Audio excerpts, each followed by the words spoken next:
नागपुर शहर में हुए तनाव के दौरान जहां पुलिस प्रशासन ने स्थिति को नियंत्रित करने के लिए सक्रिय भूमिका निभाई, वहीं इस तनाव के दौरान जरूरतमंदों की सहायता में जुटे अस्पताल प्रशासन की भूमिका भी अहम रही।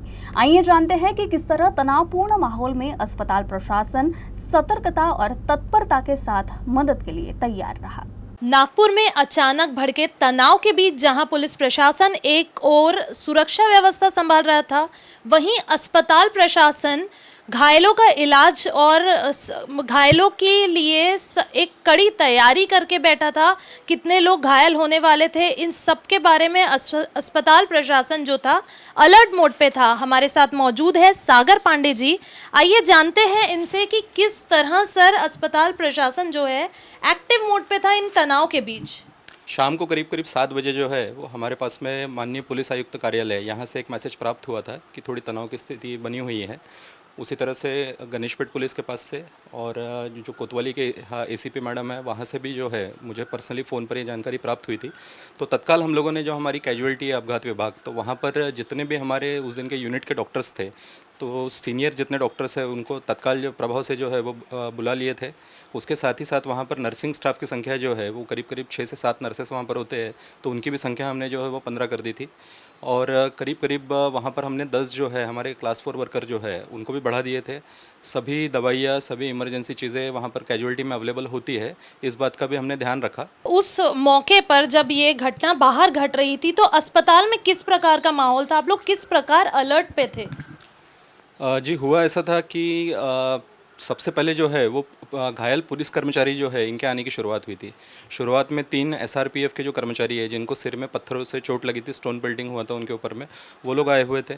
उसके बाद थोड़ी देर बाद ही जो है वो नियमित जो पुलिस कर्मचारी है Tehsil police station, Ganeshpeth police station और पुलिस स्टेशन कोतवाली और आसपास के जो भी इलाके हैं पाचपौली, वहाँ से भी कुछ पुलिस कर्मचारी जो है उनके घायल होकर आने की शुरुआत हुई थी।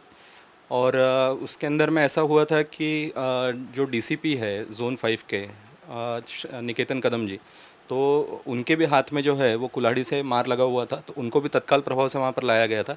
उन्हें तत्काल जो है वो माइनर ओटी में लेके उनका जो है वो पूरा फर्स्ट एड किया गया, उनको जो है वो ब्लड उनका बंद हो सके, इस तरह से पूरी जो है वो व्यवस्था वहाँ पर की गई थी।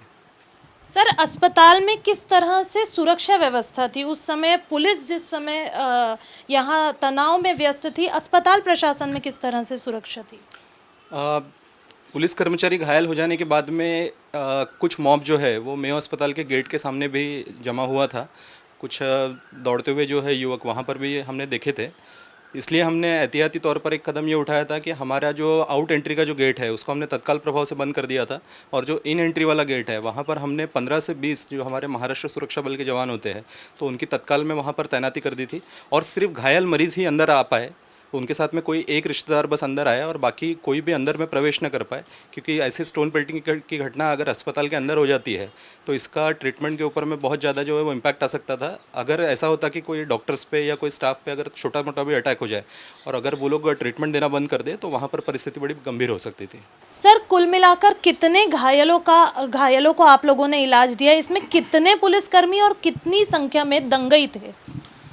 कुल मिलाकर 25 के आसपास जो है वो पुलिस कर्मचारी घायल होकर वहाँ पर आए हुए थे।